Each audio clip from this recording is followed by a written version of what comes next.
Sup guys, not gonna waste any time here today. This is the Dartling Gunner mod made by Green9, and this is what he has concocted for us. It's called the Ray of Mad. In-game cost a whopping $1.8 million in hard mode. And let's read. The machine's so powerful not even Dr. Monkey can make it at full power. The explosive map bullets had to be less powerful for it to even be possible to make.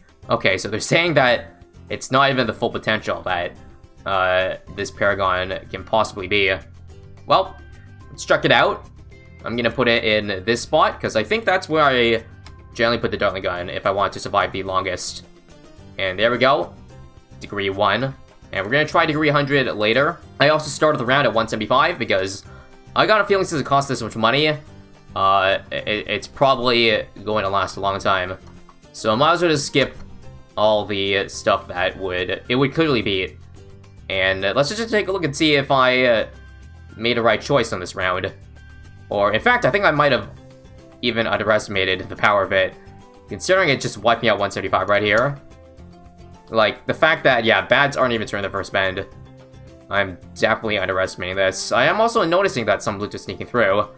So, okay. I thought this thing was supposed to be a mix of top, middle, and bottom. But I'm pretty sure Ray of Doom annihilates anything under ceramics. And this just feels like, personally, just a tier 6 middle path. Not instead of like a 555, you know what I mean? Yeah. In fact, I don't even see anything like with the Bez. You can even see in the name of the upgrade itself. Ray of Mad. Bez is just quietly crying in a corner right now. Granted, it's probably hard to incorporate a Bez, because, like, I mean, how do you incorporate aside from the independent targeting? Let's see if there is one. Wow, there isn't. I'm surprised there's not even that. It's hard to even tell if there's a knockback effect on the balloons. I doubt there is, considering, again, you see that... No, I think I saw the one balloon got knocked back. But the fact that so many balloons are slipping by probably means it's a pretty weak knockback, if any. Also, I'm pretty sure there's an ability. Or, actually, there's none. Okay, I swear I saw an ability before. But I must be tripping. Okay, we're gonna just skip all the way over to 200, because obviously the 180s were too much of a joke. For this guy, at least. And even 200 might be too much of a joke. Because as you see, we're just absolutely annihilating all the F-Bats here. Again, the biggest threat is literally ceramics, which surprises me. It doesn't even look like the laser shock does a lot of DOT to the cerams. If it was doing more damage or more laser shock damage than a Ray of Doom, those cerams should just disappear in an instant. But no, unfortunately, this is pretty much, again, tier 6 middle path mad, more than it is a combination of every Dartling Gunner. In fact, wow, it can't even beat 201 here. Well, I don't think it's impossible to beat this round, but I think what we gotta do is we gotta make sure we don't kill too much at once. Otherwise, that's how you get overwhelmed. Which is kind of sad to say, because again, there's no way a Ray of Doom would have died to that. And Ray of Doom ain't even that great. Well, either way, we'll try our best. We'll just literally focus the mobs and cerams, if they exist. And yeah, that's what it'll take to beat this round. A lot of micro involved in order to maximize the potential of the Dartling Gunner. You guys probably know that by now. It's part of what makes the tower fun, unless it's absurdly broken, like KOF Battles 2. And 202 here, no problemo. Again, we just gotta take each round slowly. Like, don't get me wrong, I love tons of damage and all, and this mod definitely provides a crap ton of that. It's probably going to surpass any of the current degree 1 records, if I, again, am able to micro well enough to beat it. I will give each round, like, multiple attempts, just to make sure I can see the true potential of it. I feel like what maybe be cool is the ability to knock back mobs. Now, I know Bez doesn't do that, but, you know, the Paragon could be a tiny upgrade to that. Or at least have a stronger knockback against ceramics, or something like that. I did see it right there, so it does exist. It's just, again, super negligible that, I mean, in fact, you probably shouldn't even be able to see the ceramics in the first place, because, again, top path Ray of Doom. Like, maybe have stronger laser shock for top path incorporation, and bottom path at least independence, and maybe the ability could be like a volley or a burst of shots. Although at the end of the day, all the suggestions I mentioned are basically just more damage on top of the already crap ton of damage you get. So it doesn't really make it too much more unique than this currently is. And that kind of just speaks to, I guess, the problem with Paragons in the first place. Because a few of them are just, you know, just lots of damage. So at some point, or if you get late enough in the game, a lot of them end up playing similar to each other, where if the Paragon doesn't provide more than just damage, then there's not much separating it between that and another Paragon whose only use is lots of damage. This was already mentioned in a Reddit post, and I think I mentioned it before in a previous video already. Forgive me if I didn't, and this is your first time hearing, but it did lay out the problem or the issue that NK put up with Paragons. Again, if your mindset for you know, features or features in this game is not just ooga booga, I want pretty looking things, lots of damage.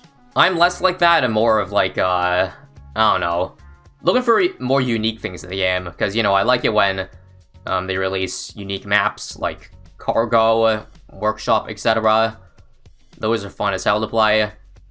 I like the different mechanics that towers give, like stuns, slows, knockbacks. You know the drill.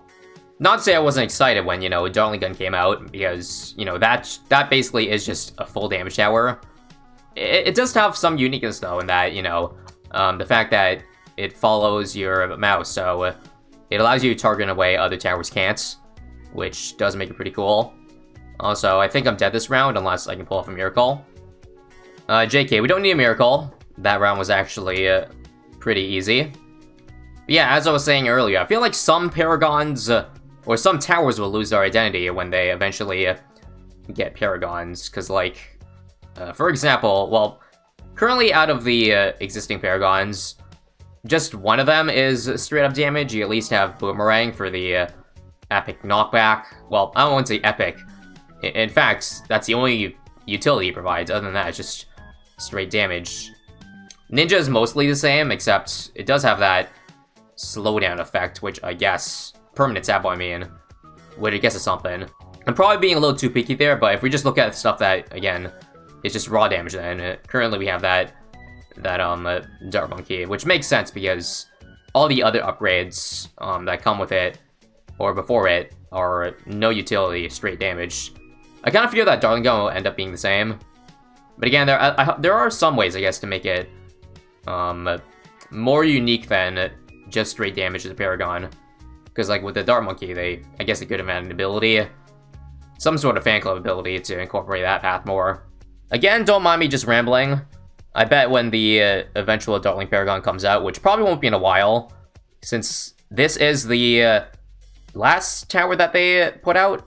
Is that right? Sorry, my memory's blanking out. But yes, I think, yes, Dartling Gun was the last tower that came out. So I doubt it'd be one of the first to get a Paragon. It would be kind of unfair to the others, although I am aware that a lot of people love the Dartling Gunner. I don't know if you guys were there back in the pre-Dartling Gun days, where everyone was begging for Dartling Gun. And now that Dartling Gun's released, everyone's begging for Bloon Chipper, even though they mentioned multiple times that Chipper will never come. They always want more. They're always hoping for the next new tower, new thing. Again, I'm personally cool that if Chipper never comes back, because it was just a terrible tower to balance in general, and really awkward to play out. So imagine that, but you have to think of double the amount of upgrades, because this game has 15 instead of 8 that BTD 5 has. I couldn't imagine having to design that for TD6. Even though a lot of people have probably already come up with it, you know, seen those Dartling or Chipper mods already. There are some concepts out there, but it definitely wouldn't be balanced in a real game setting. Also, this round is probably very hard to beat. Let's see if we can pull it out. It's these DTs here. I did pop it this time, though. Oh, no, it's this part. It's a lot of DTs. And it's that one straight DT that gets me all the time. So yeah, that could be the end. Okay, there's no shot I beat this, do I? So many Moabs. I'm scared. I'm just gonna have my Dartling gun shoot down the straight line. Actually, this is pretty cool. One arm gets the second last lane, and the last arm gets the last lane. I think I might as well just... Yeah, what if I just leave it here? I probably would beat it. Yeah, this is a great spot. In fact, I think the second gun might even be touching. Wow, how'd I lose? Okay, this is looking solid, guys. We just gotta make sure we knock back the ceramics. Good. One last fortified ZMG, and there we go. This hellish round is done. I'm noticing that, yeah. We are getting a good amount of knockbacks on the ceramics. Which means, again, this thing has, like, no balloon damage. It's literally just it probably has the same amount of balloon damage as a Mad Missile. It's just so many Mad Missiles that they eventually do enough damage to kill it. But just, again, not enough that they don't instantly disappear. Which is a shame. Okay, I think this is impossible. What the hell is that? Fortified DT Rush. This is round 215, by the way. Which is definitely further than I anticipated it to last. Even despite being $1.8 million. Yeah, that's just way too many. So we're gonna call it there for degree 1. Now we're gonna probably, yeah, leave off at this round and check out the degree 100 to see the difference it makes. Is the bad damage, or the balloon damage, finally passable, if at the max degree? Again, this is a mod. You normally can't just instantly press a button to get to 300. Generally gotta do a little more than that, and holy crap, yeah. This time, they're not even turning the corner, guys. I think we have to do a, what you call a, time skip. In fact, 300 rounds may not be enough for this. And 300 is the max round challenge editor, in case you guys don't know. I had the same problem with the Tank Paragon mod. In fact, yeah, I think the Tank Paragon was definitely way too good. Way too busted. Especially since it costs less than this guy. So I honestly still wouldn't be surprised that this gets 300. See you in a bit. A few moments later. Okay, is round 295 good of a time skip? Well, let's find out. I'm really looking at this fortified bad here. Also, I don't see... yeah, the ceramic damage is much better. Probably because the damage is just amplified. And the attack speed of the missiles, that's for sure. There's a lot of stuff on this round, like a crap ton of fortified bads. I think, again, with good micro, we'll probably be able to beat it. 2 bads left. If you just straight focus them, it should go down in an instant. And, yep. I think 300 is definitely gonna happen at this rate. So yeah, I'm kind of curious about what you guys prefer. Or do you guys just like to shut your brain off when it comes to Paragons? Because I think that's probably the main argument when it comes to, you know, the other side that wants Paragons to be more unique, especially in the late game. Because again, once they eventually all come out, there's going to be a lot that just overlap each other, or you just plop down because it just does damage and that's all. And personally, I don't know if there's anything wrong with that, but again, I would like for at least each Paragon to have something unique with it. Because right now, it's hard to see what would differ a Dart Monkey from a Dartling Gunner, aside from the fact that, you know, the Dartling can be aimed. Again, that might just be me being very picky. I will enjoy the eventual Dartling Gunner, regardless of what happens, or what NK turns it into. Even if it is literally just what you see right here, right now. I wouldn't be that mad. Pun intended. Okay, after this round, 2 more rounds, and we're pretty much done with the results. Again, I've pretty much first tried every round here. Okay, and the final round. Let's see what it has